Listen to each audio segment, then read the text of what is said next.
Welcome to Blood Brothers podcast. We talk about crime and we talk about books. I'm joined by regular voices author Rob Parker. Good evening. And author Chris McDonald. Hello. And in our guest seat this evening, we have the author Olivia Kiernan, the author of Too Close to Breathe and If Looks Could Kill. Hello. Hello. Good evening. Hello. Great to be here. Well, welcome. Why don't you start off by telling us about your latest book? Yeah, so If Looks Could Kill, so that's the one that's not out yet. So it was due to be published. Yeah, it's coming in July. It was due to be published in April because of the thing that's going on, the virus that can't be named. Oh, I thought the camping. is out in July now, so we've had to postpone it a bit just to give bookshops a chance. But it's basically like Frankie's taken on her latest case where she's been sent out to the rural Wicklow Mountains, where a 55-year-old mother of two has gone missing. But there's a bloody crime scene in her, not a bloody crime scene, but a gory and bloody crime scene in her home. Yeah. Another bloody crime scene. Yeah. Another one, you know. This is the problem when you're Irish and you're trying to recount this elevator pitch. People just think you're just throwing in the odd swear word. But no, an actual bloody crime scene is discovered in this woman's house, but there's no body. And all eyes turn to her daughter, her 26-year-old daughter, when it's discovered that she has been living with this crime scene for 3 days. I've just finished it an hour ago, Olivia. And oh, God, thank you. No, I just have. And you didn't you. spoil anything. You spoiled nothing. Oh, good. I do worry about it. It's just impossible to talk about crime fiction without giving stuff away. But, oh, yeah. You know, I think you have to give a little bit sometimes to get the intrigue. So, so it's just I do give a tiny little bit away, but it's not plot. It doesn't ruin the plot. No. So. Yeah. Can I ask why Wicklow this time? Because the rest were the other two were set in Dublin, weren't they? Yes, they were set in Dublin. Well, when I conceived of the Bureau for Serious Crime in Dublin, I wanted Frankie to be head of a kind of district. So over like that, all these top detectives were pooled together in this kind of in this department that was over a province, not just over Dublin City. So I had kind of thought, okay, I want them to be able to move outside Dublin if further down the line of the series I want a variety or different setting or to try and break it up. But I still wanted the kind of city feel of the Gardaí or the police in the novel have the capability to bring in kind of much better resources if they need to because they're from the capital. And I guess after doing 2 books of it mostly set in Dublin, although in Too Close to Breathe, they do head to Kildare very briefly. I just wanted to kind of play with that a little bit. And I felt Wicklow was close enough for the plot for them to drive to and fro in less than 2 hours because it feels like a long drive, but actually it's not that far. And but also it had such a striking difference to Dublin City. Like I had forgotten, and we used to holiday there when we were kids all the time, and I'd forgotten exactly how remote it was and how quickly it gets remote when you start driving out those roads from Dublin City. Like within an hour, there's just no houses, you know. And if you head down the right roads, they're all really dark. It's so different from the city. It's hard to remember or to realize that you're so close to it. So I really wanted that contrast, which is one of the reasons I kind of picked there. And also it gave me an excuse to go back to Ireland last summer for a research trip. So I thought, do you not live there anymore? I must go. No, I live in Oxford. So I live in Oxford. No way. Yeah. In Oxford City. Yeah, so I've lived in the UK now since I was 19. So we're only half an hour away from each. If I wasn't in Wales currently, but where I normally live is half an hour outside of Oxford. Whereabouts are you in Wales, then, Sean? Right now, I'm in Abergavenny, but so I studied in Treforest, just outside Pontypridd. Yeah, that's not far. So in Glamorgan, and that's when I came to the UK first. So I moved there, and then directly after I finished uni, I studied there for 4 years. I came to Oxford for a job opportunity, like fully in my head thinking I'm going to head back to Ireland.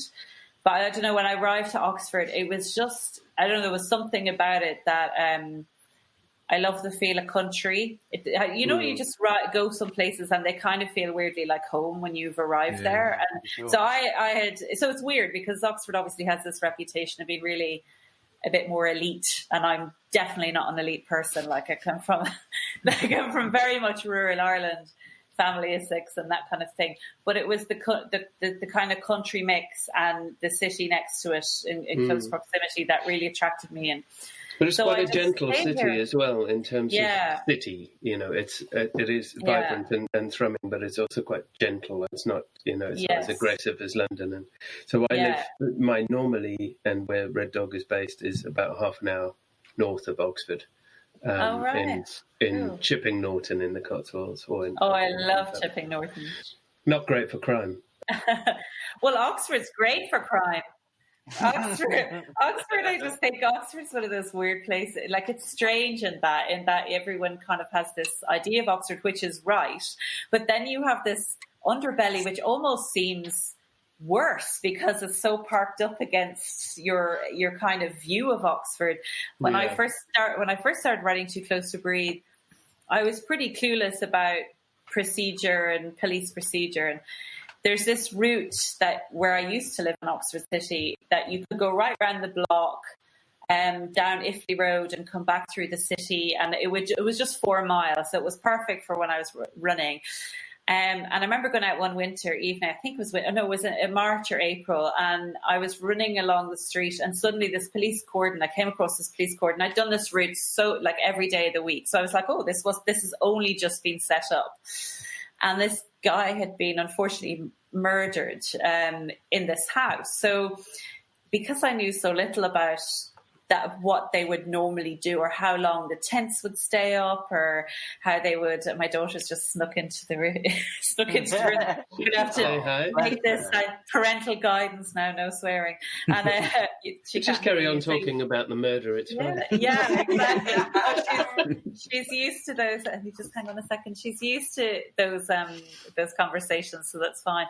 But I came across this and watched it every evening. It sounds really morbid now, but I would put on my trainers and go around and go, I'm surprised they didn't record you and be like, well, this one keeps coming back to view the scene of the crime, and we know what that always means. Well, obviously now that I'm much more involved with looking at the psychology of what a detective would look at and what they would, I'm sure they were looking at me going, why is this woman running strategically by running with a notepad every evening, like at her head like this, staring. Full CSI gear. Yeah. So you say that, and then when I started writing, we'd moved house then, and then when I started writing my next book, it was like, I think sometimes maybe I'm making the universe do bad things, but again, I was going for a run, and then this forensic van pulls up and they're putting up the tape, and then out come all of the crime scene investigators, and they're zipping up their suits, and I'm going, oh my God, it's like I'm the death runner. Like, it's just... Yeah, I was going to say, there's something really bad about you going for a run that really should stop. It's like, I'm so going to be, I'm definitely on some police station's list or something. Where you're like, oh, woman is like, here's old jogger again. Suspiciously running by over here. No, but at some point there's going to be a murder in Oxford, and a jogger, a female jogger is going to be the prime suspect, and they're going to trawl back through all that CCTV, and they're going to be like, right, I think we've got her, lads. She's been at the last 3 in this area. Try and defend that by waving your books at them. They're like, yes, that's an island. Yeah, just to pick up on that question of psychology, one of the things that struck me so much about If Looks Could Kill was the sheer sensitivity and insightfulness of the portrayal of the... Yeah, you pulled the face there, Olivia. I know, sorry. Did I? Was it an accident? But it was the... I've not read a book in a... Well, I can't remember many, where the psychological state of police officers and and the victims was so sensitively portrayed. Oh, thank you. No, well, I wanted to ask him what about your research that goes into this, about your own background in this kind of area. Because reading that, you do you have a background in law enforcement? No, I don't, and it's really weird. People just ask me that quite a lot, well, yeah. Yeah, so I think I used to say when I first got published and I would do my events and people would ask me that because they said that about Too Close to Breathe, that it read very authentically and stuff with regards to the police procedure, that element. And I used to say, well, I don't really do much research, but it's obviously getting to know myself now and other writers and things like that. I realize actually I do a lot of research, but it just doesn't feel like research to me because I only write about the topics I'm already madly interested in. So usually by the time I sit down to write a book, I've already been reading nonfiction about it, or watching documentaries or listening to podcasts about those subject matter. But a character, mightn't even know that I'm going to write a book about this at some point. They're just subjects that really interest me and that I want to try and explore. So usually the pot is already quite full in that regard. And then when it comes to the detail in the research, like if there's police procedural elements that I'm not sure about, I don't really worry too much about it because I've checked out what I need to. So I might contact my solicitor or have an old some of my lawyer friends and email them with questions. But usually it's only one or two questions that I'll want to double check. Because I think it's kind of a bit like writing any fiction in any genre, is that I've created a world with my rules. And as long as those rules are followed and obeyed throughout. And sometimes you'll hear some authors who have got a background in police and they'll go, oh, it really drives me mad when you read this in a book. And I think that's quite unfair because I just think, to be honest, I used to work in healthcare and your policies and your procedures can change at a drop of a hat. You just need a new commissioner to come in to say, well, actually now the police, when they come across this crime, we're going to do X, Y, Z. And I think, to me, when I've set up my bureau, I created a set of rules that I wanted my detectives to follow. And as long as that change is consistent in the book, but I tried to keep it as like whatever knowledge I have goes in there. But I think there's probably some elements in the police procedure that won't be true to life, but they're true to the world that I've created. But also a lot of the police procedure that's true to life, and you ask any author that is also a cop or was a cop, and you're just like, well, we're not writing a documentary, and shit me, it's boring. Waiting for those prints to come back. If we have to fill 17 days before the prints come back, exactly. And then you just say, so for that, for example, I've created very deliberately in Too Close to Breathe. Frankie says we are a state-of-the-art she's got state-of-the-art mortuary, so she's set in nude. They don't have that in Dublin. They were so they have those resources to hand, and she has laid out that world. Now Ireland weirdly were due to get, the mortuary anyway, a state-of-the-art mortuary, and then the recession happened. So this was something I was able to pluck from a kind of potential future that Ireland would have had and then kind of work from there. But then you have the other way as well. If you were to use real world all the time, like we are living in a weirdness right now, sometimes it's not believable. So when I was researching weapon use with detectives and Gardaí and stuff, which anyone outside of the UK and that find it really weird that the detectives don't automatically have weapons on them all the time. And a lot of detectives do have weapons on them all the time. But I wanted to assess how realistic that would be with Gardaí in Ireland. And so I was talking to a retired guard over there, and he said, well, you're so busy, you might be called out for somewhere in the morning that you don't need a weapon, and then when you're on the way back to the station you'll get another call in to head somewhere that you might end up needing a weapon and you wouldn't have it, so if a firearm. So but if you put that in the book, a reader would be going, oh, well, that's convenient. You have to set the rules up. So even though that could really happen in real life, you mightn't get away with putting it in a novel. So I think... No, but I think your key is exactly what you've said, in that, I mean, if you any universe, any storytelling world you create, the rules of your world are set out clearly. Yeah.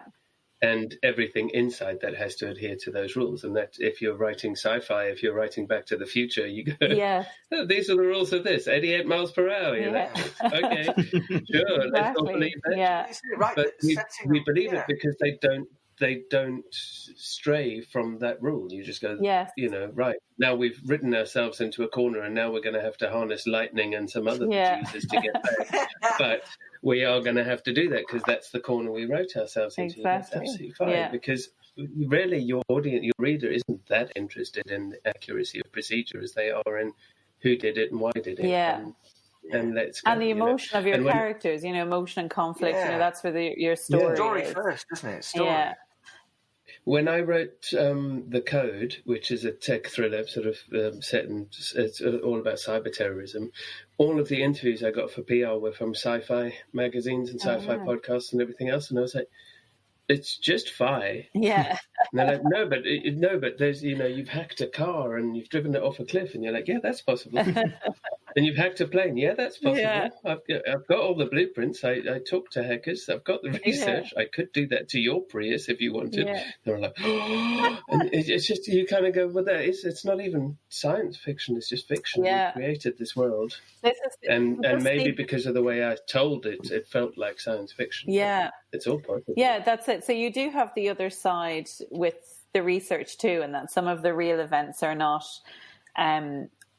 like, you can't really put them into a book. Like I was doing a panel, I think it was last summer, and it was on true crime because the second book in the series, The Killer in Me, has a TV documentary that runs alongside the kind of modern day cases. So I was asked to go on this true crime panel because I do kind of watch a lot of true crime and listen to a lot of true crime podcasts. And, I just said true crime is more fascinating to people the more unbelievable it is.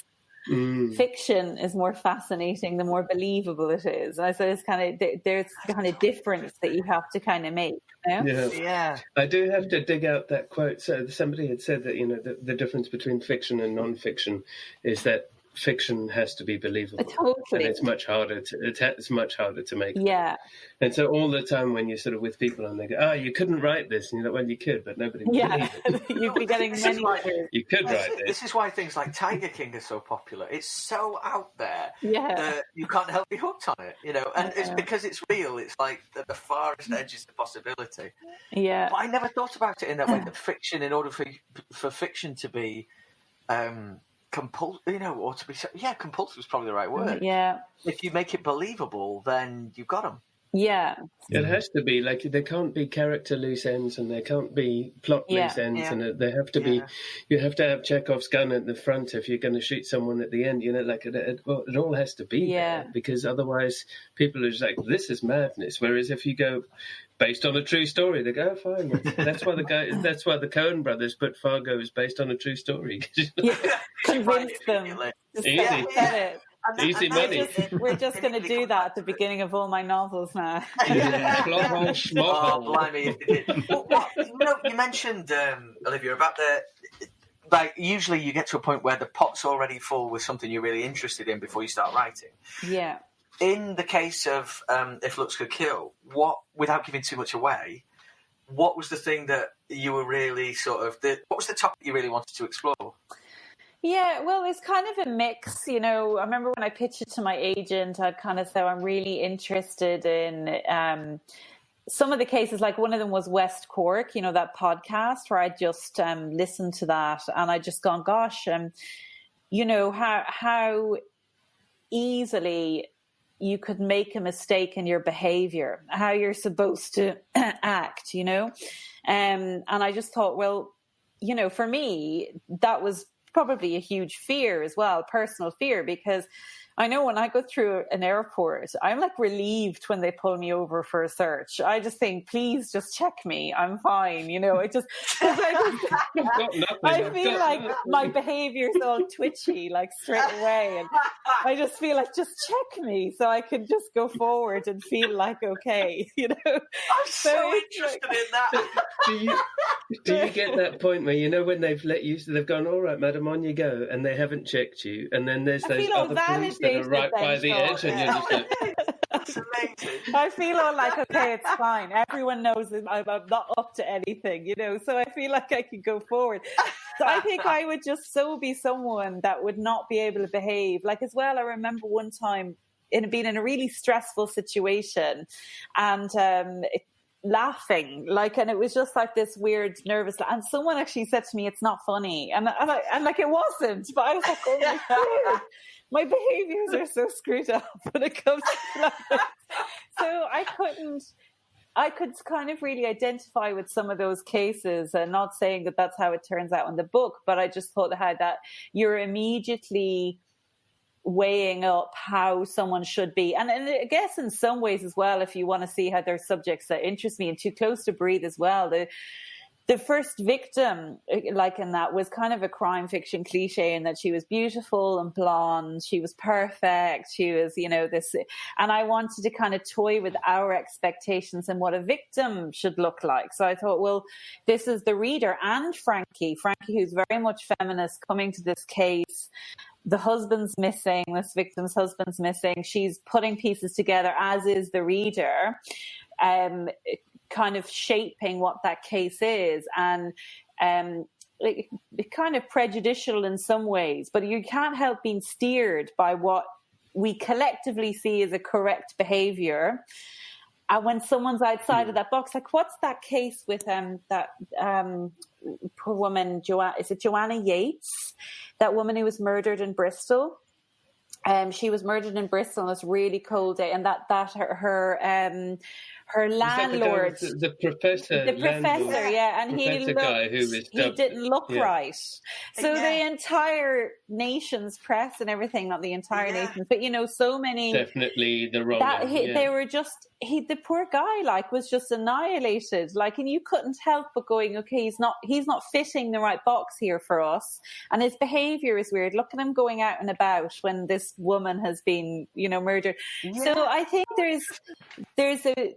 there is that, and that to me is scary, because I just think I would not be acting right. I would if I happened to be in the wrong place, the wrong time, I would so easily be framed for something like. Oh, clearly, because you just keep turning up at crime scenes, running, What's happening?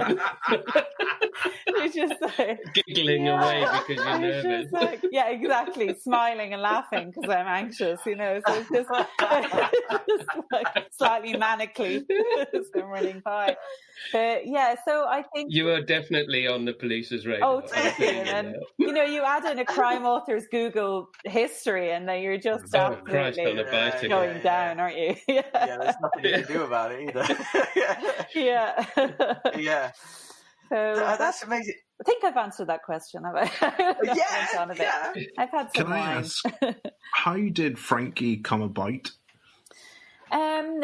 She just it just kind of happened really quickly, where I just started hearing her talk, and I kind of thought, I'd like to try and write a crime thriller or a thriller of some sort. I didn't really understand this, how I came at it really from a reader perspective, I guess. Until you're published, you don't really get, I don't think, genres or the detail and genre, how easily they're separated. And even though Too Close to Breathe was my fourth novel, I thought I knew about genres and stuff. I thought I didn't quite get that it was specifically police procedural. I just thought, I'm writing a thriller, I'm writing a suspense book, I'm going to give that a go. And I had met up with another author friend a couple of days beforehand, and he was really struggling he'd already written this other novel and he needed to edit it to send it out. And he was really kind of procrastinating. And I just said, look, because I'm a bit of a, come on, let's do this annoying person. And so I said, well, look, National Novel Writing Month is starting in 2 days. You do your edits and I'll start my new novel. So that's how kind of fresh. I hadn't planned or anything.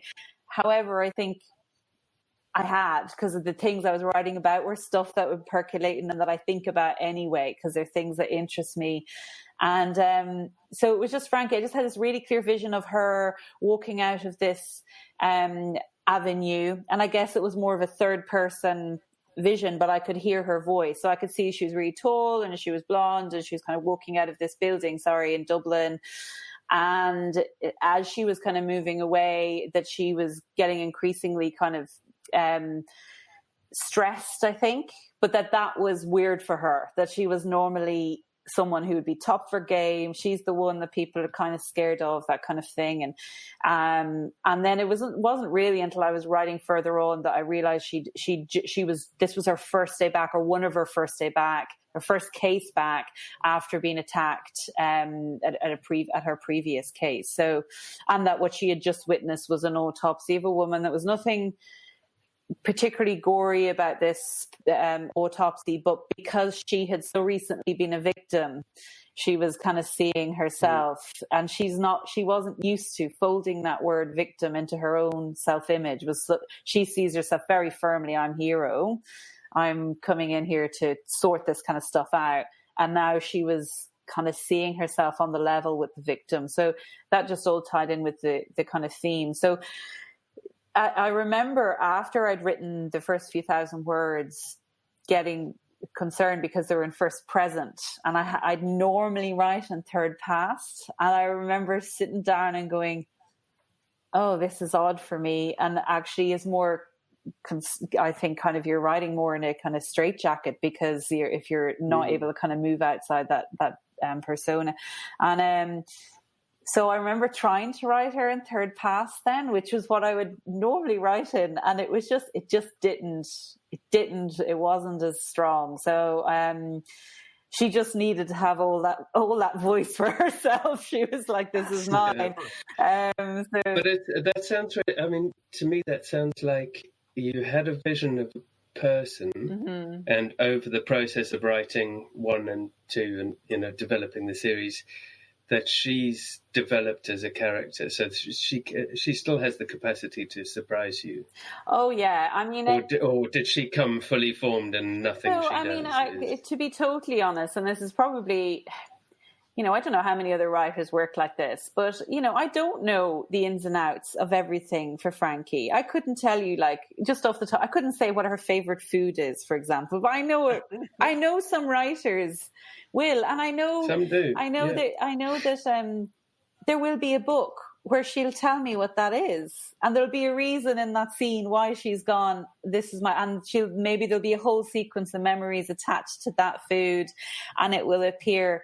So I don't do that because I'm not a massive planner in that regard. I don't like stealing the magic for me. I like to discover a little bit. So I'll have a few key themes in my head. I have a very strong sense of, say, Frankie's instincts, and Frankie's what she would do in a given situation, what she might be inclined to do. But I don't even think outside of her work she knows herself very well. She's not comfortable with being outside of her job. Like most of us have a few faces, but our real faces are the ones we're at home and we're most relaxed. Frankie's like so shoved into a body there that she doesn't belong in when she tries to be at home. She wants to be herself is when she's at work.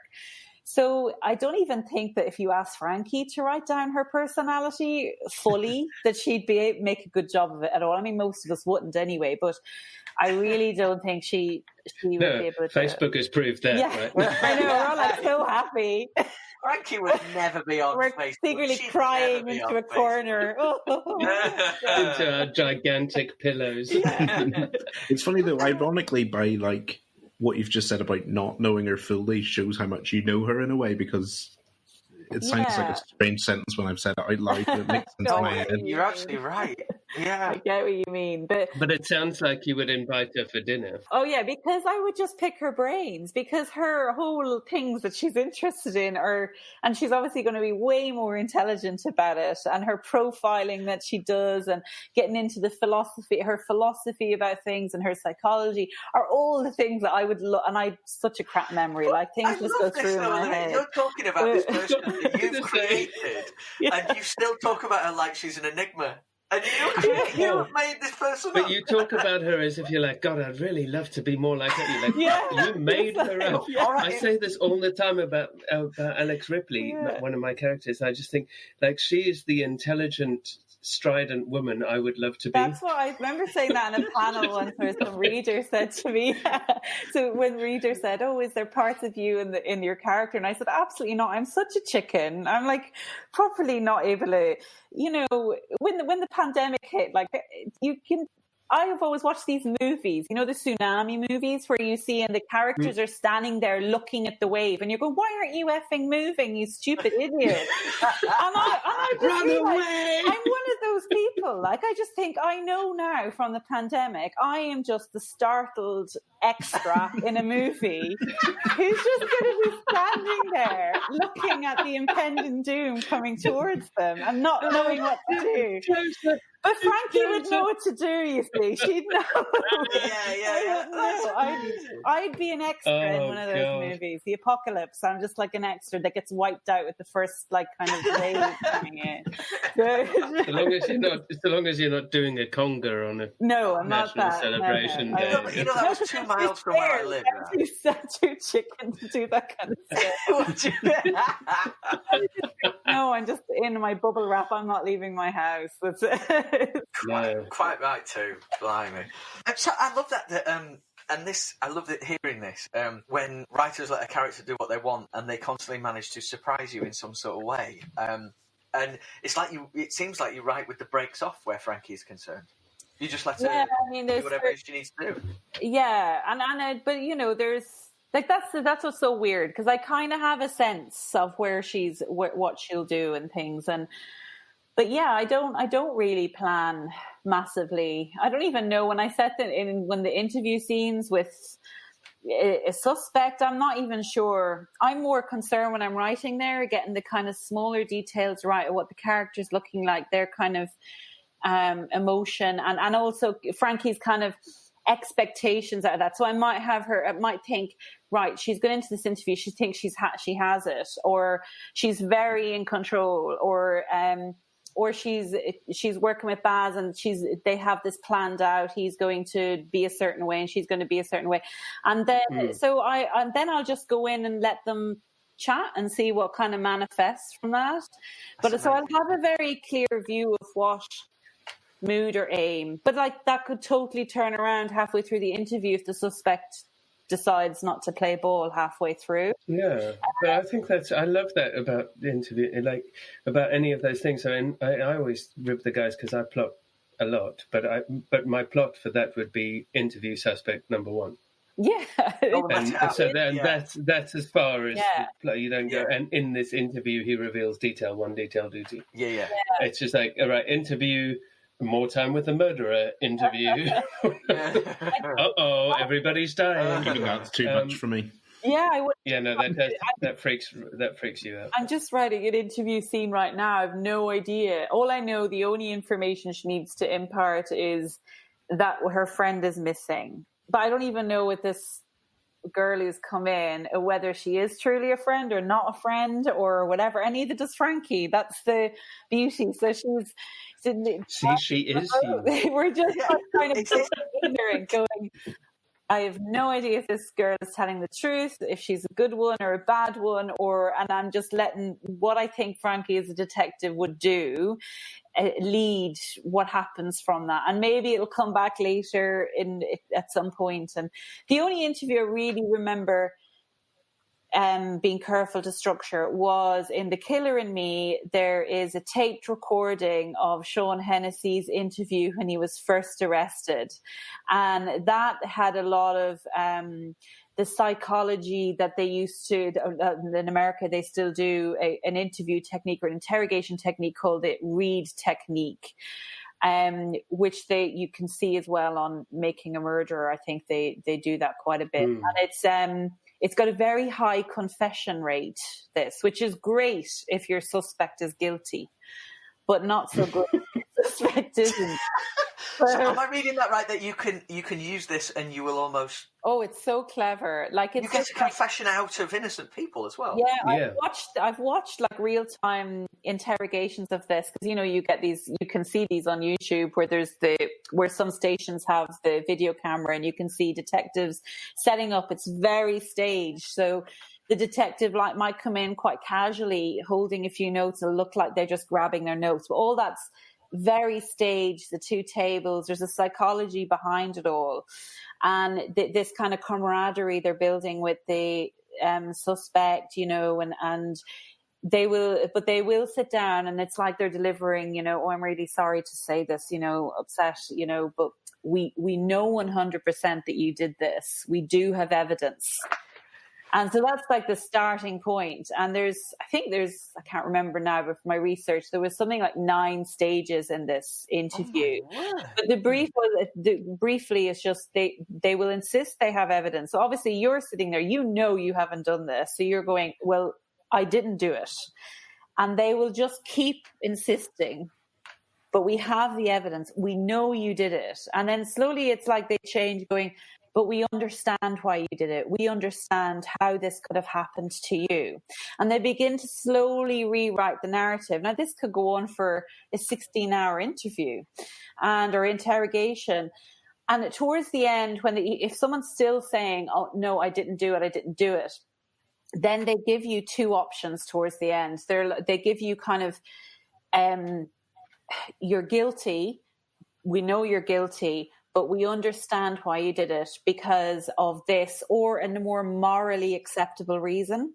And that by this point, the suspect is backed in. They'll go, well, yeah, I might have done that, or I did that, because they just want out. But also there's this more kind of morally acceptable reason that they've been given. But the bottom line is they've confessed to murder, even if they're, so it... Yeah, I can see you two just sitting there. I want to go and Google this now.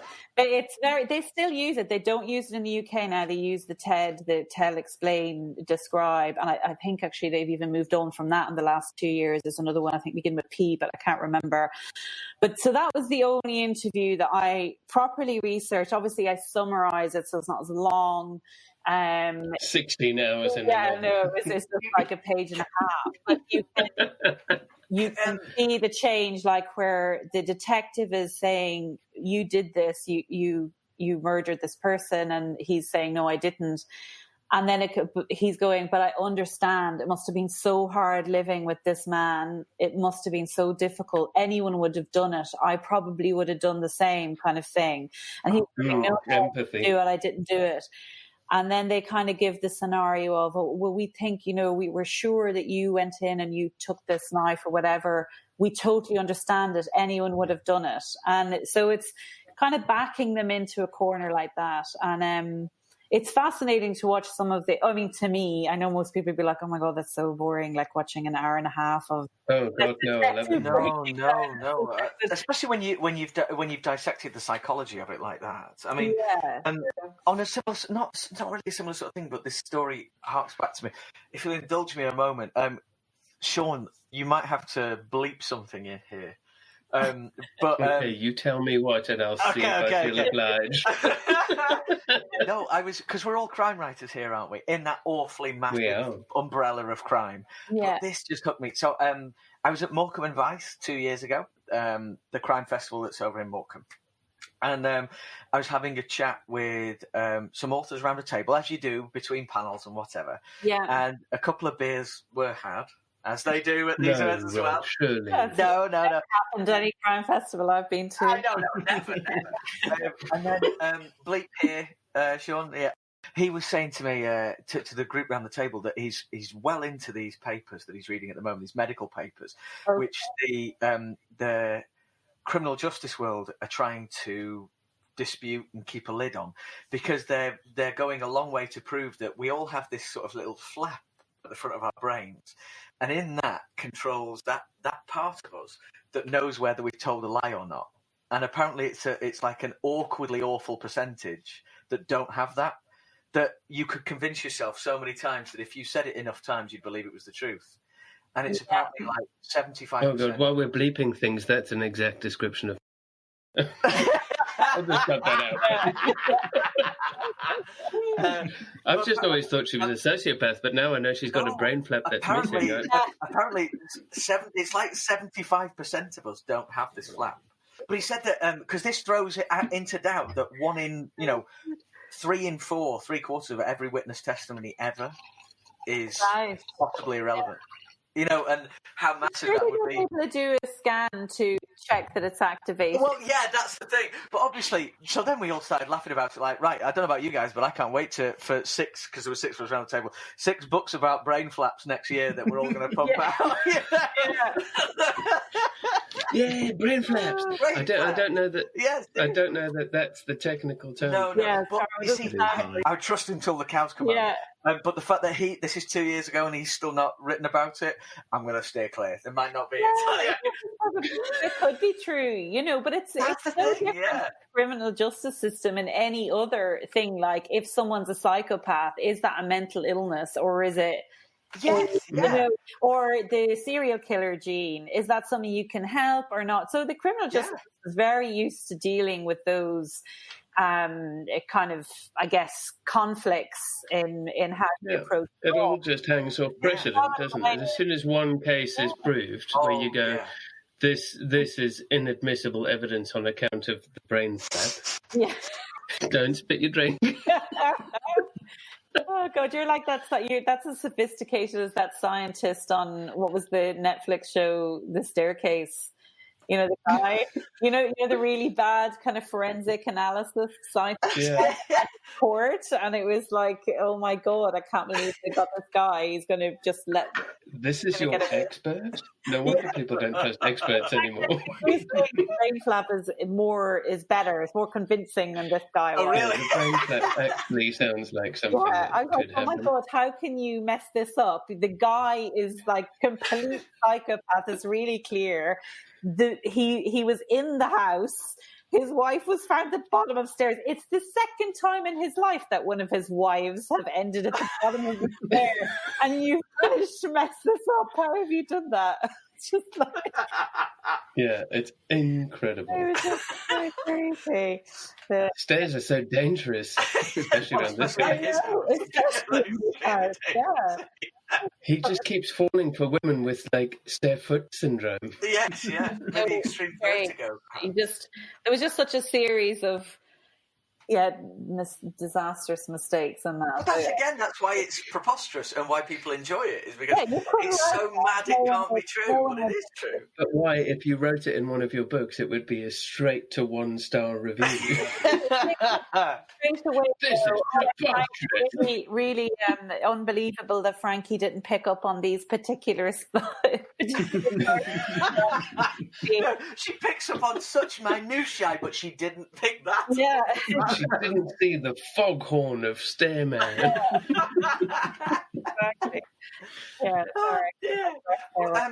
When you were mentioning that you were writing an interview scene at the moment, is that Frankie 4 or 5 or what are you working on? Yeah, definitely 4. 4 is very slowly at the moment, obviously for obvious reasons. So so it's Frankie 4. I'm just in its infancy. So awesome. I feel like I'm asking too many questions, but I'm learning a lot here. You have questions, Rob. I mean, it's a 4-way interview. Yeah. Please feel free to ask anybody else questions about how they're not. Rob. Well, I never know where this is an ugly question to ask because it's a different medium that I'm about to talk about. But if you had a shot at casting Frankie Sheehan, who would you cast? Oh gosh, I don't know. Honestly, I always think Toni Collette would be great, but then there's so many great actresses and actors out there. I don't know.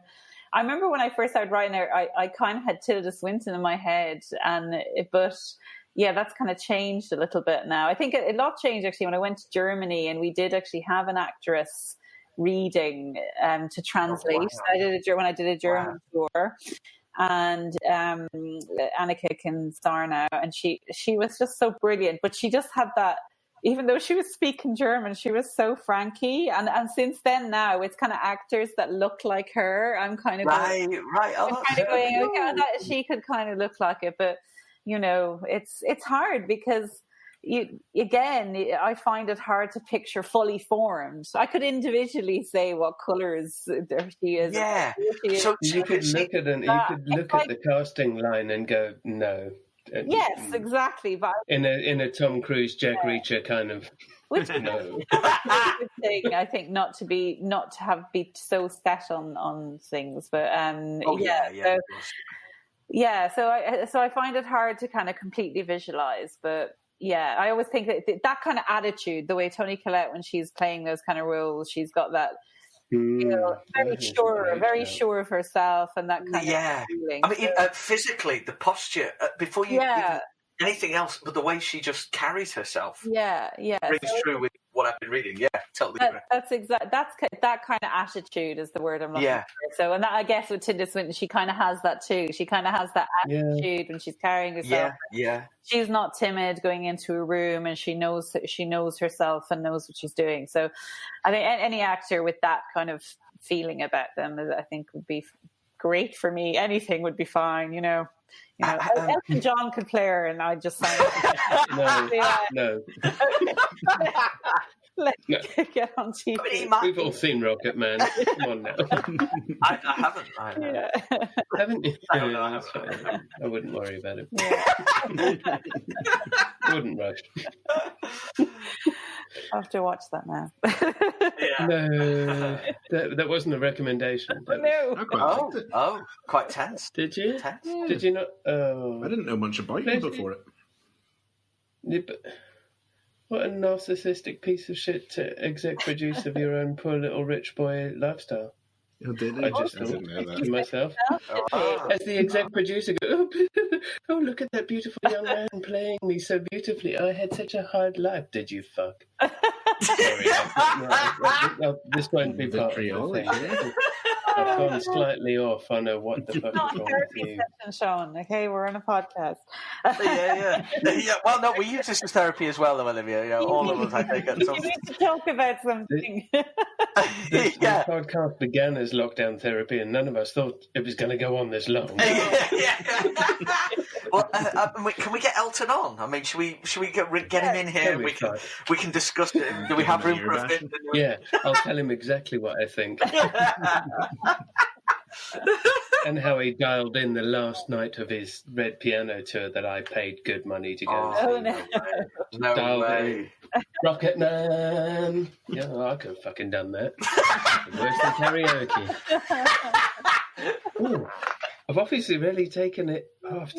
You took that seriously. I've been holding quite a grudge. I felt the same way a little bit about Meatloaf, but I thought it was not because he was phoning it in. I thought it was because he was literally about to die. Well, I mean, the same could be true, but I was like, I paid good money for this. Either die on stage and I get my money's worth, or fucking perform, monkey. That's what I paid for. I'm cutting you any die. So what, you've been touring for a year?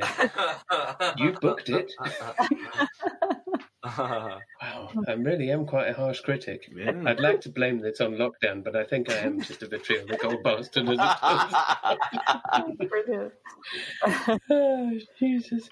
Have we got any more questions from Twitter? Dom Nolan wanted to know why aren't you writing live? Which I think is a bit unfair. Why aren't you writing 7 a year? The guy is honestly, I don't know how he turns out such amazing books so quickly all the time. So yeah, I don't know why. I don't have his brain power. My poor brain. Can we send him all of our 5-year-olds in lockdown and see how he copes? Yeah. Do that. Go on, write your book now, Dom. Think that. It's very difficult trying to write with a 5-year-old coming in. And I've got a good 5-year. I'm sure there's some 5-year-olds who are not like mine out there. So I would feel like, and I've only got one child. I just think and it is a bit like revert to the 1950s, because it's just like, my other half he works in the food industry, so he's still working. So obviously the default is like, okay, I'm single parent now by myself. I'm a housewife as well as a career woman. How exciting. So, how exciting. And then people are like, then I think I got a message from a writer, someone who I have given some advice to in the past, who wants to be published, and she was like, "Oh, it's such a great time to be writing novels at the moment, isn't it?" I was like, trying not to grind my teeth away. I was like, "Oh yeah, it's great doing." What are you finding that too, Olivia? That everything you write is not realistic. I can't write a word. While homeschooling, in the evening when I hold my eyes up with some tape or something, and then all your writing is And every time you try and write a scene where anybody touches anyone or goes out, you're like, well, that's weird. Not realistic publish. But you can't write a book right now, can you? It's very odd. I am getting better. It did take me, I think for the first month, I just wasn't able to do anything, because I was the extra in the apocalypse, just staring at the wave. I was like, I can't. I'm paralyzed looking at this thing coming. I can't do anything. I can barely brush my hair, so let alone write and multitask. And eating loads, just eating anything that lays still for eating and drinking. I'll eat that, and so it's taken me a while, but I have kind of started getting back into doing some writing and just kind of doing a few journaling. Because I used to do journaling just to get writing again, and sometimes just if I start the muscle memory of it almost. Yeah, just to kind of. I saw you started your blog again on the 1st of May, just to kind of go, ooh, let's get these little fingers going. Yeah, so I started another blog post this week, and so it's just kind of trying to get into the writing in some way, in any way. And the novel felt a bit too big of a world to hold while this was going on. But it's strange how the minute I start doing that, then I'll just go in and write a paragraph or two. And obviously, you guys know, being writers, the more you stay in touch with it, the easier it is to kind of keep going. Yeah. Absolutely. The minute you go, because Chris, you wrote a short story, didn't you, in this period? Yeah, I was sort of did a little like, right, I'm just going to knock out a short story. I fancied writing something, and I'd just done my edits for you, and then I was starting to think about book 3. I thought, I don't know if I can bring myself to it, so I thought I'd just write something completely different.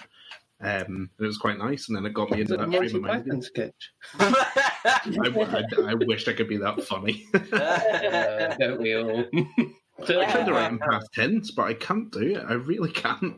So I do like writing in past tense, but I mean that's what's so lovely about a short story, isn't it? As you say, you can kind of play in the sandpit, can't you? Yeah. I like that. It's like you have permission when you're doing something that's not. But if you mess up in a novel like that, you're like, oh God, particularly in a crime novel, plotting, you're like, oh, fucking hell, I have to go back now, and that's going to be a big pain to kind of correct. Yeah. But with it, and you're never going to get all of them. Yeah, it's just like timelines. I'm just like, don't mess with the timeline. That drives me crazy with crime fiction. That's always my weak point. But like with shorter fiction, as you say, it's quite nice to just be able to dip into that. And that's with the blog posts. I can kind of keep them conversational and on what I want and what I feel like. And I'm not like, oh, I'm going to be blogging every 2 days or every day. I've always, even when I used to blog before, just used my blog as and when I wanted to use it. So that's what I'm doing a lot more journaling in notebooks, not necessarily putting it all on the blog because no one wants to read that. Like, exactly what's in my brain every day. But it is exercising that sort of muscle memory and using your brain to put words. Because even when you're journaling or writing a diary or whatever you're doing, you maybe you don't, but I imagine somebody at some point one day reading it. Like when yeah, that's true. I do actually. So there is definitely an audience for every word. Finding out what you think about stuff. Sometimes when I'm writing, I don't like. I might just start writing about something that's happened that day, and obviously we're in lockdown, so it could be something really small. And then you're looking deeper down into your thoughts and what that made you think or what it made you remember. And it's just, as you said, it's like exercising that and finding out what you're really thinking about stuff. And I think that's all helpful for your novel because it reminds you that your character should be thinking like that. And you should exactly. There's more depth than just the job or the... Yes. No, do you know what I've got upstairs that arrived today that the kids and my wife don't know about? It's another. Is it a wig? No, it's a home dye kit again. So I've not got a lot. What are you gonna dye? M&M. You're gonna look like M&M. I know exactly. Yeah. The hairline's higher than it used to be, but the other stuff's there. The other stuff is there. My hairdresser told me. We didn't do that before our podcast this evening. I would have liked to have seen that. I know. We'll tag you in on that photo. Yeah, stripes and stuff first to get as much use out of it as possible. Please do tiger stripes. Do tiger stripes. Yeah. All right. I'll do something absolutely subhuman with it, and then I'll tag you on it. The trend was in the 90s was those leopard spots the leopard spots, and they're blonde. If they're really cool. Well, no, the thing is Boys to Men. Well, Cisco was always after, so got both his albums. Thank you very much. Probably wearing it. That's where you get all your fashion prep and life advice. Thank you very much. What I was going to say, my 9-year-old finds me acutely embarrassing all the time. Anything I do is embarrassing to her. Wow. So she is up for a massive. And she's only 9. Yeah, I know. I know. Bless her. But it starts because wait till she's 13. She's be like fucking child. Mate, seriously, it happened at the school. School sports day a couple of years ago. Gosh, that sounds so weirdly like we'll never have one of those again. And it was, the dad's race or the parents' race or whatever. And I was dragged up. And I went off like a dragged hare. up. No, I think me. No, I don't tend to go in for the public displays of silly. He says being the stupid gob on a podcast. But and I managed 40 yards before my legs just went like, you stupid man. And I fell and rolled around on the, rolled forward. And she when we left school that day, she said, don't come near me. Don't come near me. And I can't bring it up with her now without her going, don't talk about that. Oh. It's too ingrained. So. Oh, that's brilliant. She's been bullied for that. I hope you're saving for a therapy now, Rob. That's what you need to do. Just yeah, that and my own, and for everyone who knows me. Like tuition fees, put the money aside for therapy. Yeah, forget tuition fees. Just try and get her through some tuition, schmuition. The comprehensive system is great. Therapy is what we need. Why has Mummy been arrested? Well, the problem is Mummy was running past the crime scene again. Now, she's not necessarily guilty, but it doesn't look good. She's not very good at acting innocent. Yeah. And even though she knows about this Reed method of interviewing, she's fallen for it and confessed to a murder. Missing the slap. Because she's inherently guilty. I love it. If the idea that if you were on the Graham Norton show, I can only think that Graham Norton because he has such a flair for bringing this up. Like, so what are you doing here? I'm not going to do the accent. Sorry, forgive me. But what are you doing here? And he points to the TV screen and it's in the pod. No, I know, but I can't do that. You can't even do your Scouse accent, which you're halfway between. No, I can definitely do a Scouse accent, mate. Because I was thinking the other day about that. Why don't you try now? What do you mean? Try what? What am I trying now? I was just taking the piss out of the fact that you'd Oh, done this girl's accent. did you see the Jesus gullibility? Christ. I mean, I am. You so always have to terrible. explain every Are you- joke to him. like, Absolutely shocking. Honestly. Anyway, Bless your heart. I can't remember where we're going. What's next? You were talking about Graham Norton. Yeah, Oh, yes. And he'd say something like, Olivia, do you remember? I nearly did the voice then. Do you remember this? You know, and it would be a picture of you laughing at, like, waiting at an airport to be buzzed through the thing. And here she is at a crime scene. What's going through your head here? I like the way Graham Norton's your go-to detective. Yeah. 90% chance, not a lot, Graham. What were you thinking? No, I was just smiling. I was just thinking, don't arrest me, don't arrest me. I've done nothing wrong, Just but check I'll me admit first to everything. before to arrest me. I've been brought up, to think I've just done something wrong. I don't know what that is, but apparently we've been all born with it, us Catholics. So that's been great. I was going to say, is there a Catholic upbringing in there? Yeah. There might be some inherent guilt. Yeah. our principal, our school teacher, or like the head of our school years ago, and she used to stand in our schoolyard, and she had this black book that if you were caught running or looked a bit naughty, like none of us were really naughty at all, but she would stand. She had a microphone like a box, and so the school was on the outside of the town. So when she spoke on this microphone, the whole town could hear it. So if you were running or something, she would then call your name like Olivia Kiernan, and then it would be your name would go on in this black book. And then she had this black ribbon that if your name went in 3 times, it was then gold embossed on the black ribbon. And I can still picture her standing in the middle of the playground with her microphone and the ribbon over her head and it kind of waving in the air, like it's just like what dystopian madness is this? Beautiful. It's insane. Yeah. So I grew up in a school that had corporal punishment. It's awful. Like I'm not like I hope it's not like I'm going to upset anyone in my hometown who hears it, because I think it's funny now.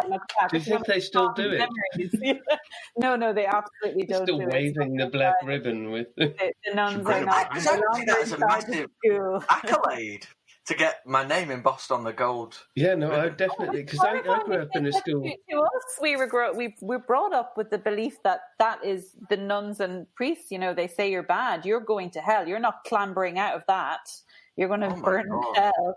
So God forbid you have your name get embossed on this ribbon. It was like, that's it. You may as well just do what you want now, because you've got a ticket to the bad place. Hence teenage pregnancy spiking. I ran in primary school, so I may as well. Can I suggest that as the title for Frankie Sheehan 4, Ticket to the Bad Place? Please. Yeah, exactly. That is a good title. That's why I've got guilt. Now you're wondering why I'm like, why does she feel like? Yeah, you see. And you said this wasn't therapy. This is therapy. But the thing is like you've got that feeling of like, well, fuck it. I've been charged for running, so I may as well kill someone. And I went to a school we had corporal punishment. So if you didn't stand up, if you were the last to stand up in the class, you'd get 6 of the best anyway. You'd get caned. Oh gosh. And if you didn't answer the right question, you'd get caned. And if you did something naughty, you'd get a 10. So there's a point at which you're going to go, oh, we're going to get caned anyway. Yeah. So bring it on. Bring it on. And so there's a sort of level at which punishment is a deterrent. And then there's the point at which you go, we had this Afrikaans teacher who had a pipe organ of canes on his back wall. And there was one lesson we went, and we were, 8 or 9 probably at the time, and we walked in and he had a new cane and it was super thin, which is going to cut because it's going to hurt even through shorts, and he flexed it and went, this is going to hit 30 kids before the end of the day. Oh my God. And you do a quick head count to the classroom and go, well, there's only 30 of us here, so yeah. You should have gotten marks for that. You know, that was really bad dark humor that I just did there. I needed it explaining to me. That's the problem. So there you go. Corporal punishment, my arse. Yeah. Literally, my arse. Well, I always hate that. You know, that in the idea of instilling fear in children. I've always hated that. Whoever's doing that. Yeah. And it's the same with the black ribbon, even though I'd love to have been embossed on that one. I want to be embossed. Especially gold on black. Takes us back to Louise. All right. Louise last week was like, I've been foiled, but I've never been embossed. But you've been embossed, but never been foiled. Yeah. No, I think gold and black would have gone well with my frosted tips as well at the time. So, I think we've been all right. Frosted tips sound like a really dodgy cereal that you get from one of those supermarkets that's trying to do... Well-Og's frosted here's tips. Your frosted tips. Do you want to go for 1-star superstar? Oh, let's do it. So, right, Olivia, do you know what 1-star superstar is? No, and remember, I'm 90% chance there's nothing going on in there, so don't big so hard. No, listen. The one thing we can guarantee you, it's not going to be your book, but because he wouldn't be so cruel. So what happens every week is that Chris picks a book that we should all know and love that is world renowned, and then he reads a 1-star review of it, and we should be able to guess what the book is from the 1-star review. Oh right. Oh, I hope I'm not. I think Sean will get it really quickly, so maybe Sean hold back. Wait, is it one of my books? In any genre, not just crime fiction. No, it's usually crime, and this one is. Okay.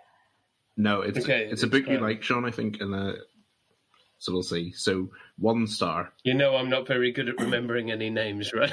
Well, yeah. I think you get it from the plot, maybe, but yeah. So 1-star, feeble first attempt. There are no redeeming features in this novel. The author seems aware that even in works of fiction, there must be some element of plausibility. The book is full of irritating aspects. The backwards and forwards timeline, the multiple narrators, the to-be-skipped news items and social media comments, the Ruth Rendell-esque verbal nods and winks, with which both authors signal they are in tune with the common herd. The plot centres around the disappearance of girl's name, a precocious spawn-of-the-devil type 8-year-old girl. From this child's speech and behaviour, I doubt if the author has ever met an 8-year-old girl. Then, finally, there's the preposterous denouement. Here, the author has resorted to that irksome device so popular in TV cop shows, where, at the very last moment, they've said insoluble, I think they mean insolvable, mystery is solved through the medium of Deus Ex Machina, usually some minor character who has barely appeared in the story. All in all, utter drivel.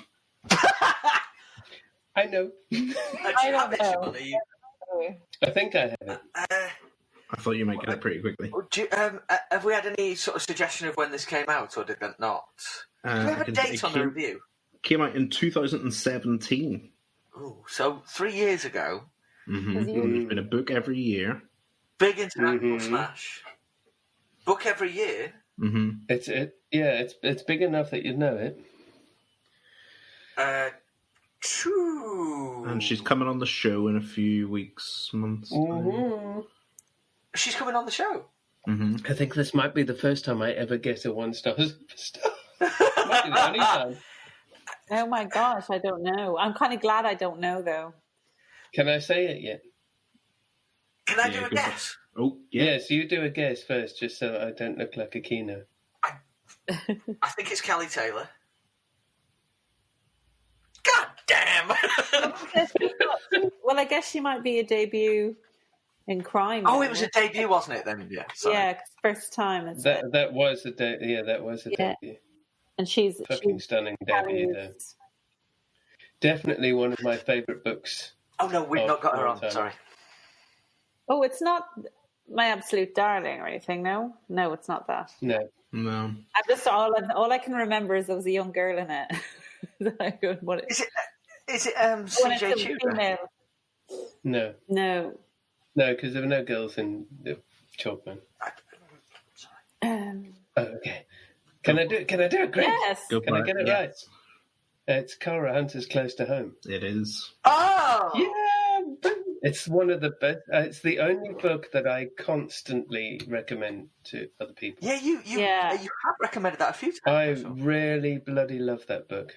Yeah, it's very her writing good. style. I mean, notwithstanding, I have one of my authors sitting to my right, whose writing style is also great. And Rob, your writing style, everybody's writing style is amazing. But Cara, who I have no affiliation with at all, she's my auto-buy author. As a reader, I would everything that comes out as soon as there's a pre-order on, I'm like. And she's here in Oxford. That shit's coming out. Is she as well? Is she in Oxford as well? Yeah, we've got a nice little group here. So we've got Cara, we've got Lucy Atkins and Mick Heron and JP Delaney, a few of us here in Oxford. Wow. So is there a banging crime writers social scene in Oxford? Well, we're kind of only just connecting in that way. So we have a couple of times and a couple of lunches and things. So we're going to, and then the pandemic happened. So, but we certainly have connected in that. But yeah, we're very lucky because it's handy if you're doing events to have of course that. And who are actively writing and putting out lots of work and stuff, so it's so you can do panels because most of them will have had a book just out or about to come out. So well, I have to say that she is my definite auto-buy author, and that as we never agree with the 1-star superstars. Oh no, that's the idea of it. But it's just such a beautiful book. I was going to ask, do you have a favourite 1-star review of your own, Olivia? The reviews I don't read, but the blog posts, when they do the blog tours and stuff, I like to read those of the bloggers and stuff. They're never normally quite considered, and I enjoy reading those because as well they're kind of the first detailed taster of what people they are, aren't they? How people are seeing and they're exactly like the crime aficionados that you want to appeal to as well, isn't it? And I don't mean yourself. I mean, like all of us, you want those kind of people to enjoy your books. Yeah, I think if our book bloggers love a book, it's a very good litmus test of whether the public will love it. Yeah. Because you know that those are the people you're trying to speak to, those crime bloggers. And exactly. I was on The Killer in Me blogged her. Yes, you were, really? Chris. I really appreciated that. I loved your review. It was good. Because it does, you get so nervy. You do get nervous, So I saw you, I think Phoebe Lott, Karen Hamilton and CJ Tudor at a panel in Manchester. Yeah, it was in Manchester, yeah. That sort of gave me the taste to try and get on with it. So it's cool that, sort of come on and you're on here. And it's this is the first one I felt a bit starstruck. Don't be sick. I bet you're not anymore. I bet you're going, oh, Jesus, she's like, But seeing Olivia on the panel, you told me earlier was what made you start writing the book properly. Yeah.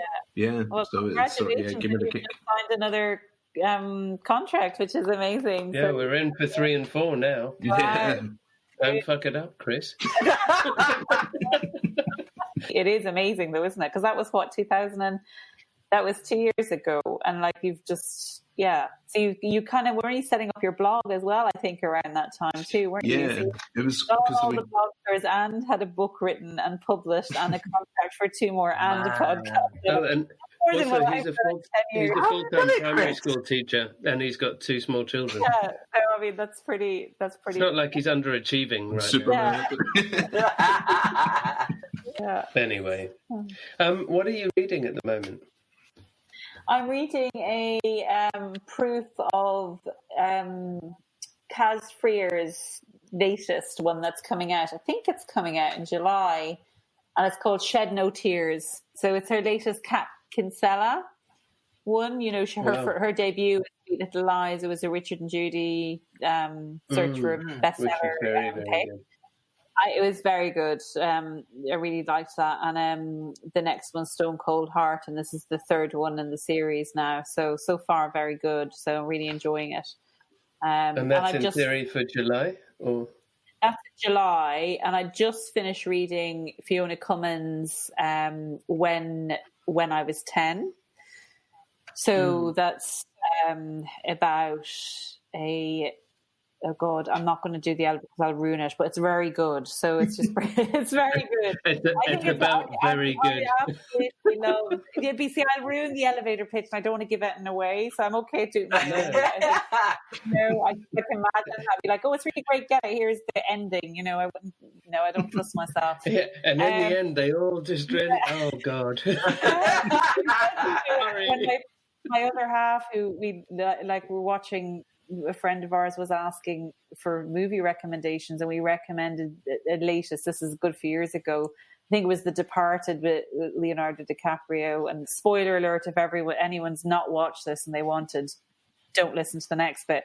And he just said to me, he goes, yeah, oh, it's absolutely brilliant, you should watch it. But it's so weird in all of his movies, he dies at the end of all of them. And I just thought, what the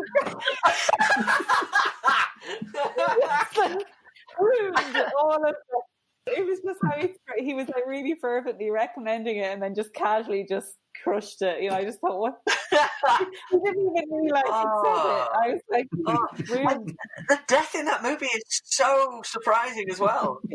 You've not just ruined that movie, you've ruined all of the other ones. So yeah, that was that's what I worry about. But anyway, going back to Fiona's book, When I Was 10, really good. I highly recommend it, and that's out in August. So they're the kind of my recent reads. Reading has been slow this last few months. Just it's been slow because of pandemic, Just it's ruined everything. Everything's different. A, concentration, and B, everything you've got to deal with in home that isn't what you normally deal with at home. Yeah. All normal. But, we're quite resilient. It's tricky. I just feel like it's coming back a little bit. It's amazing that we do begin to adapt. Okay. Yeah. Well, this is what we're doing now. Let's get on with this then.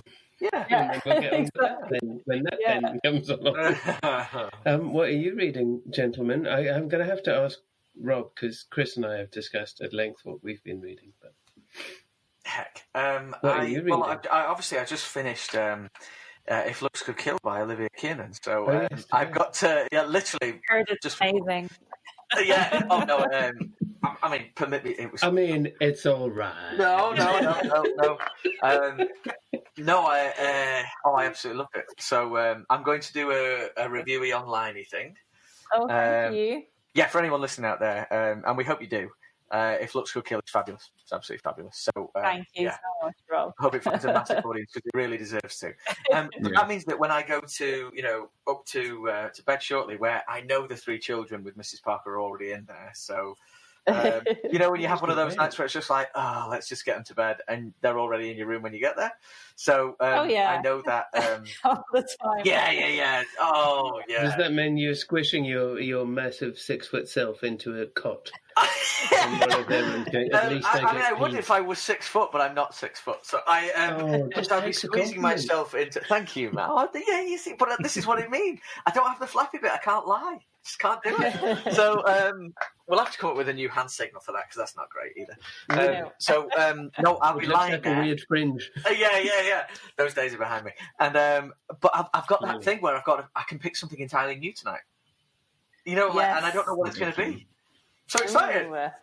Yeah, it is exciting to get a new book. So you're not one of those people that has to leave a day, because Chris, you normally have to. If you finish a book one day, you won't start one until the next, right? Yeah, I've relaxed that slightly during lockdown because got nothing else on. Day? Yeah. What is time anymore? Yeah. I tend to. I like to sort of let it percolate for a bit and have a think about it, and then. If you're going to review it, I guess, Yeah. I think you need a bit of time to kind of digest it, I guess, Especially if it's been like an epic one. Like I've read a few, like I read We Begin at the End by Chris Whittaker a few weeks ago. That's brilliant. Yeah, I've heard that's really good. I couldn't walk the rest of the day. I was so emotionally gone. It was incredible. Can you send that as a review to Chris, please? That's great. He'd love that review. I know. He would really love that. This book is so good. He's coming on the podcast. So. He's in like a couple of weeks' time. Yeah, he's coming on the podcast in a couple of weeks. You level that charge at him when he comes on. Yeah. I read your book and I couldn't walk for the rest of the day. I can guarantee nobody's ever had that review. I don't think anyone wants that review. I'd love it. On the cover if you said that to I him. would actually love that review. If somebody said, I read your book and I couldn't walk for the rest of the day. It's got so many connotations with it, I just don't know if it's... There's quite a few. Yeah. Brilliant. We're a highbrow podcast, though, aren't we? So. No, I wasn't going in any way lowbrow. I just think if somebody's so dumbfounded by something that... well, that's what I was also inferring, Sean. What actually happened was I finished it and I cried straight away. Oh. That's he would. And there was you taking the piss out of me crying at your second novel. Yeah. When I was trying to do the edits, and I sent you a personal edit note going, "Fuck you, you made me cry again," and you tweeted that to the whole world. Drum up some interest. Don't think I'll forget that, you bitch. Oh, apparently Chris has finished reading a book and he cried and he couldn't walk. So who's the baby now? Literally. Oh, I love it when somebody's words can move you to that extent. I think that's what we do it for, isn't it? Mm. Yeah, definitely. When somebody says this is amazing, or this is absolutely beautiful, or this is, you could never take that as an insult. Yeah, No, it was stunning. Oh, it's great. Somebody's emotions to the point where they lost one of their motor functions. Yeah. The strength of this might have inspired. That could be the one that gets started tonight, actually. Oh, I'd go for no, it, I can't have lights on in the room because the kids are in. So, and I've got it on hardback, so it'll have to be. It's a bit heavy. Yeah, it'll have to be. But wait, the 9-year-old might stir, but the 5 and the 1 will be dead to the world, right? Man, the 1-year-old crawls on my head. Oh no, he's 2. Why did I say 1? I don't. What is wrong with it? When you have that number, then it just becomes intermingled. Yeah. The little one. Yeah, no, he sits across my head like that in the night. Wait, have you got Irish twins? No, have you got a 3 and a 2? No, sorry. Chris has got the 3 and the 1. I've got the 9, 5, and 2. Oh, you appropriated Chris's children's age in your first description. I did, yeah. It's absolutely hopeless. We co-parent. Don't listen to this one, children, please. And that's okay. I'll cut the 5 and the 1 in from this description to your previous. Yeah. Because, well, the other, I'm a voice on another podcast, Olivia, and it's a movie one. And on that one, the kids can't listen to it because it's very silly. And the humour gets a bit wild at times. Very sensible. But yeah. This is the highbrow podcast I'm involved with. This one, and I know that no Rudy bits get said in the intro of the other one. So I said, do you want to hear what Daddy does when he goes and records a podcast? And I said, you pick one, And she pointed to one on Spotify and said, can we listen to that one? And the opening line of it was something like that. Well, I wish I could go to the cinema, but I haven't been in years thanks to my children. Something like that. And she heard it and she was like, what? What? So apparently they just think Daddy goes in the back room and badmouths them for a couple of hours. It's parenting, yeah. I mean, I can edit together them a little reel that proves that this is the case. Yeah. And you were like, oh God, those really fucking annoying children from upstairs. And we're like, do you mean your own children? Yes, they're in the room above you. I can hear mine now. She's playing with my crazy dog Martha out there, so I don't know what they're doing. YouTube channel, and now she's discovered. I know, and she knows the pin and everything now to my Amazon account. So it's just like, oh God. My eyes twitching here because I'm going, what's she downloaded now? She's only 5. We have kept you for far too long. Sorry, that's me waffling on. No, this is our longest record, I think, isn't it? It's just a chat, but we have been 2 hours now. And it's been absolutely delightful to talk to you and lovely to really Thank you. great to hear about all of your. It's always lovely to have another writer on and go, right, this is my process, these are my characters. And you go, that's so fascinating. Yeah, and really inspiring as well, Olivia. Thank you. The way that you go through things. Really, really great to talk about. Really, really interesting. And thanks, Chris, for inviting me on. That's very kind of you. No worries. It's really cool. I've really enjoyed it. Oh. And you did inspire him to write his book, so I owe you. I suppose actually because Chris did that, and then Chris met Sean, and then Chris had a book launch, and then Sean came to that book launch and met me. We owe you for everything, actually. Thanks, Olivia. So thank you very much. Send you an invoice rather than life royalties. I really hope the release goes well in July as well. It really deserves to do well. Thanks, really. Yeah. Well, thank you guys so much. It was a pleasure to be on. Take care, Olivia. Great to hang out with you. Stay safe, everyone. Bye. You too. Bye.